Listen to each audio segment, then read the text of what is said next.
é relator da CPI do crime organizado, que tem defendido que o caso do Banco Master precisa necessariamente aprofundar as apurações e ele trabalha, então, para coletar assinaturas para uma nova CPI do Senado. Bom dia, senador, seja bem-vindo ao nosso Morning Show. Queria logo começar perguntando para o senhor, né? Tem a CPI do crime organizado, o senhor é relator, tem a CPMI do INSS, todas elas acabam convergendo para alguns mesmos assuntos.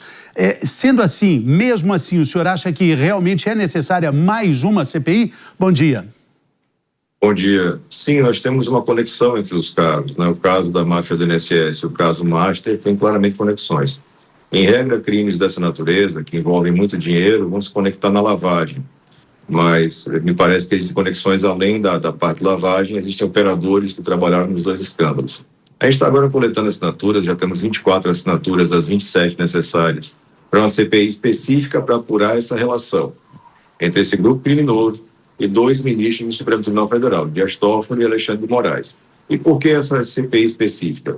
Para afastar a estratégia que tem sido utilizada por alguns membros do STF de questionar a legitimidade, questionar o objeto.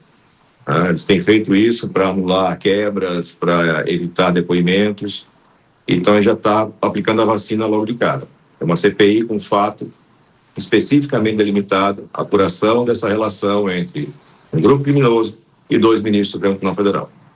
Senador, o que a gente vê também, notícia corrente em Brasília, é que esse é um caso ecumênico, né, que envolve todos os lados de tantas equações e tantos poderes. Mas a gente vê também uma grande dificuldade de colocar de pé a CPI que seria exclusiva do Banco Master.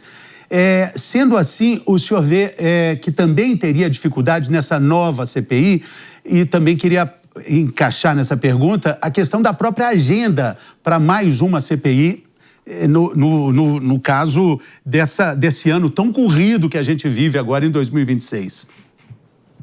Sim, a gente tem resistências em regra para a instalação de CPIs que são sobre assuntos mais sérios.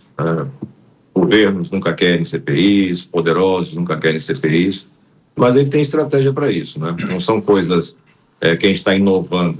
A gente tem todo um histórico de instalação de CPIs sob pressão da opinião pública e também sobre o órgão judiciário. E a gente começa daí a fazer uma espécie de confrontação do que é discurso apenas do que é prática. A gente vai coletar as assinaturas necessárias, a gente vai colocar de pé uma CPI tecnicamente toda ajustada, e aí o presidente Davi Alcolumbre ou instala ou vai ser demandado através da justiça para instalar, como já fizemos em pelo menos 2 oportunidades nessa legislatura. A CPI da Covid só existiu por determinação da justiça. O presidente da época não queria fazer a instalação. CPI é um direito de minoria, por isso a escolha da ferramenta. Eu não tenho alternativa quando eu falo de pedido de impeachment só vai tramitar se o presidente da casa autorizar, e a comissão parlamentar mista também só vai acontecer se tiver reunião do Congresso. Se não tiver reunião do Congresso, não tem leitura do requerimento, a coisa não anda. Então, a escolha é muito técnica e muito precisa. Uma CPI focada num fato específico e feita lá no Senado. E a agenda? Como é que fica esse prazo apertado de agenda? Como a gente delimitou bem o alvo da apuração, me parece que não é uma apuração de longo curso, não. Algumas informações já são públicas, né? E elas estão sendo a conta-gotas confessadas pelos ministros. Então, no primeiro momento, falando do ministro Alexandre de Moraes, você teve uma negativa da existência de um contrato de 129 milhões de reais entre o escritório de advocacia da família do ministro Alexandre e o grupo criminoso identificado como Banco Master. Depois a gente tem o reconhecimento de que existe contrato, depois tem reconhecimento que teve pagamentos, e no dia de hoje, a justificativa de uma suposta contraprestação através de pareceres internos e reuniões realizadas entre o banco e o escritório de advocacia. Isso tudo é insuficiente, né? Porque você tem uma série de informações apontando que o ministro Alexandre teria interagido com autoridades em benefício do Banco Master. Isso tem que ser apurado. Ele não pode fazer condenação prévia, mas tem que ser apurado. Dias Toffoli é a mesma coisa.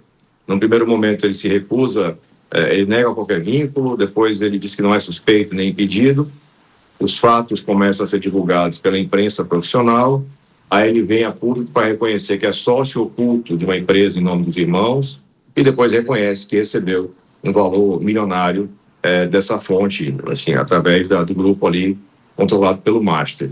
São fatos muito graves, repito, sem condenação prévia, mas que exigem uma apuração, em benefício da própria justiça. A justiça tem que ter credibilidade para valer, né? Senão não adianta nada, a justiça que não tem credibilidade não entrega resultado de estabilidade, de justiça social. Senador, quero te agradecer muito pela participação aqui no nosso Morning Show. Muito obrigado. Uma ótima